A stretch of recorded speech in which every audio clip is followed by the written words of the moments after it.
এতদিন অনেক লাফালাফি করেছে কর্ণ, এইবার কর্ণের সব খেলা শেষ করলো পরশুরাম। বন্ধুরা, পরশুরাম ধারাবাহিকের আজকের পর্বে দেখানো হয়েছে তটিনী সৌরভকে বলে, তাড়াতাড়ি আসল সত্যি স্বীকার করে নাও, স্বীকার করে নাও তোমার সাথে আর কোন কোন মাথা জড়িত ছিল। সৌরভ কিছুতেই মুখ খোলে না। পরশুরাম সৌরভকে একটি ভিডিও ফুটেজ দেখায়। সেখানে কাবির আর কর্ণ চ্যাটার্জিকে কিছু কথা বলতে শোনা যাচ্ছে। যেই কথোপকথনে স্পষ্ট বোঝা যাচ্ছে সৌরভের সাথে কর্ণও জড়িয়ে আছে। পরশুরাম সৌরভকে বলে, হাতে প্রমাণ আছে, তাই এখনও সময় আছে, মুখ খোল। সৌরভ তবুও কিচ্ছু বলে না। পরশুরাম সৌরভকে মারতে তেড়ে যায়। সৌরভ বলে, গায়ে হাত তুলবি না বলছি। পরশুরাম মায়াকে বলে, আমার জন্য বরং দুধ চা অর্ডার করো, ভালো করে এলাচ দিয়ে, আর হ্যাঁ, সাথে খাস্তা বিস্কুট। সৌরভের জন্যও আনো।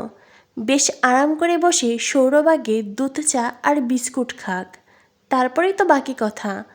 তটিনী বলে, কিন্তু এখন তো লাঞ্চ টাইম। বলরাম দা, মায়া, আমি তো বাড়ি থেকে খাবার এনেছি।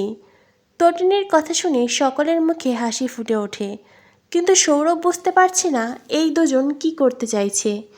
অন্যদিকে কর্ণ চ্যাটার্জি, যে কিনা পরশুরামের জেরা থেকে বাঁচতে নিজেকে অসুস্থ রোগী সাজিয়ে রেখেছে হসপিটালে, কর্ণ ডক্টরকে বলে, যেভাবেই হোক আমাকে অসুস্থ রোগী সাজিয়ে রাখুন, যাতে করে পরশুরাম তো দূরে থাক, কেউই আমাকে এখান থেকে নিয়ে যেতে না পারে। এমনভাবে আমাকে সাজিয়ে দিন যাতে করে কেউই বুঝতে না পারে যে আমি আসলে অসুস্থ নই। প্রয়োজন পড়লে আমাকে ভেন্টিলেশনে পাঠান। কর্ণের কথা শুনে নার্স অবাক হয়ে যায়, কিন্তু ডক্টর তো আগেই কর্ণের টাকা খেয়ে বসে আছে। ডক্টর বলে, আপনি কোনো চিন্তা করবেন না, আমি যেভাবে প্রেসক্রিপশন দিয়েছি আর যেভাবে সার্টিফিকেট তৈরি করেছি, আপনাকে কেউই জিজ্ঞাসাবাদের জন্য হসপিটাল থেকে ছাড়িয়ে নিয়ে যেতে পারবে না।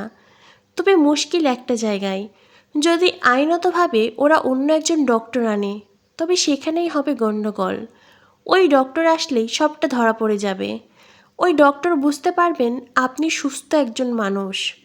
এই কথাগুলো শুনে কর্ণ বলে, আরে ডক্টর, আমি সুস্থ নই, আমি সুস্থ নই, আমি স্বাভাবিক নই, সেটা আপনি বুঝতে পারছেন না? ওই পরশুরাম আসবে আমায় নিতে, তাই যেটা করলে পরশুরাম আমায় এখান থেকে নিয়ে যেতে পারবেন না, আপনি সেটা করুন। তখনই সেখানে হাজির হয় পরশুরাম। কর্ণ চ্যাটার্জি নিজেকে সামলে নেয়, অসুস্থ রোগী হয়ে শুয়ে থাকে। এদিকে কাবির পরশুরামকে বাধা দেয়, কেবিনে ঢুকতে দিতে চায় না। কিন্তু পরশুরামকে আটকানোর ক্ষমতা কি কাবিরের আছে? ডক্টর পরশুরামকে বলে, এ কী করছেন আপনি? রুগীর কেবিনে এভাবে জোর করে ঢুকে পড়ছেন কেন? পরশুরাম নিজের পরিচয় দেয়। পরশুরাম বলে, আর কত ছলনা করবেন ডক্টর? ডক্টর বলে, মানে? পরশুরাম কর্ণের হাতের পালস রেট চেক করে। অক্সিজেনও ঠিক আছে, তবে একজন লোক যার কিনা পালস রেট ঠিক আছে, অক্সিজেন ঠিক আছে, যেই লোকের কিনা প্রেশারও ঠিক আছে, তাকে আপনারা কি করে রুগী সাজিয়ে রাখতে পারেন? ডাক্তার পরশুরামকে বলে, আপনি কি ডক্টর নাকি যে সব কিছু বুঝে গেছেন? পরশুরাম বলে, আমি হয়তো ডক্টর নই, তবে আমি যেই পেশায় আছি সেই পেশায় থাকতে হলে সব কিছুই জানতে হয়, যাকে বলে জুতো সেলাই থেকে চণ্ডীপাঠ। পরশুরামের কথা শুনে ডক্টর খুব ভয় পেয়ে যায়। এরপরেই পরশুরাম কর্ণের কাছে যায়। কর্ণের কানের কাছে ফিসফিস করে বলতে থাকে, আমি তো ভেবেছিলাম কর্ণের রথের চাকা ডুবে গেছে, এবার দেখি আস্ত কর্ণই মাটিতে ডুবে গেছে।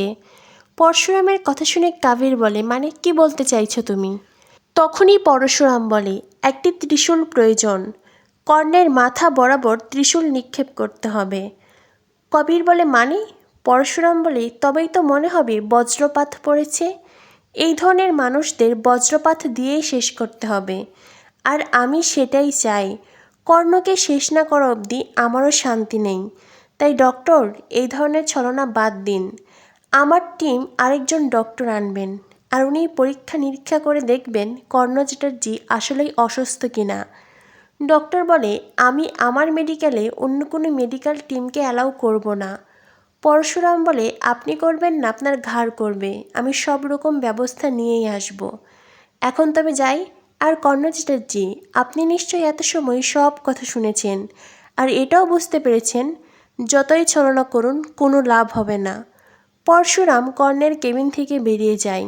কর্ণ চ্যাটার্জি কোনোরকম হাঁপ ছেড়ে বাঁচে। বাইরে বেরোতেই তটিনী পরশুরামকে কল করে জানতে চায় কর্ণ চ্যাটার্জির আপডেট কী। পরশুরাম বলে, আর কি বলবো তোমায়, মুখে অক্সিজেন মাস্ক নল-টল লাগিয়ে একেবারে রুগী সেজে শুয়ে আছে। তটিনী বলে, তো এবার কি করবে? পরশুরাম বলে, কি আর করব, ধুয়ো দেব। পরশুরামের কথা শুনে তটিনী বলে, ধুয়ো দেবে মানে? পরশুরাম বলে, হ্যাঁ, হসপিটালে ধুয়ো দেব, আর তাতে করেই ফায়ার অ্যালার্ম বেজে উঠবে। কর্ণ চ্যাটার্জি ভয়ে ছুটতে থাকবে, আর তখনই আমি তুলে নেব। পরশুরামের আইডিয়া শুনে তটিনী খুব খুশি হয়, যাকে বলে খুশিতে মনের দিল্লিকা লাড্ডু ফোটে। তটিনী তখন পরশুরামকে লাভ ইউ বলে, সোনা বর বলে আদর করে। পরশুরামও লাভ ইউ টু বলে। এরপরেই পরশুরামের পরিকল্পনা সফল করার কার্যক্রম শুরু হয়ে যায়। হসপিটালের সুপারভাইজারকে পরশুরাম ডেকে আনে। তারপরেই বলে সঠিক সময়ে ফায়ার অ্যালার্ম বাজাতে হবে। লোকটা প্রথমে রাজি হয় না, বরং ন্যায়নীতির কথা বলে। পরশুরাম বলে, ন্যায়নীতির কথা আপনাদের মুখে মানায় না। হসপিটালে অলরেডি অনৈতিক কাজ শুরু করেছেন। একজন সুস্থ মানুষকে রোগী সাজিয়ে রেখেছেন। আপনি জানেন কোন কোন ধারায় আমি আপনাকে মামলা দিতে পারি, প্রয়োজনে হসপিটাল বন্ধ করিয়ে দিতে পারি। পরশুরামের কথা শুনে লোকটি খুব ভয় পেয়ে যায়। শেষমেশ পরশুরামের শর্তে রাজি হয়। পরশুরামও বলে, এইবার লাইনে এসো, যাও আপাতত আমার জন্য ভালো করে কড়া করে এক কাপ চা বানিয়ে আনো।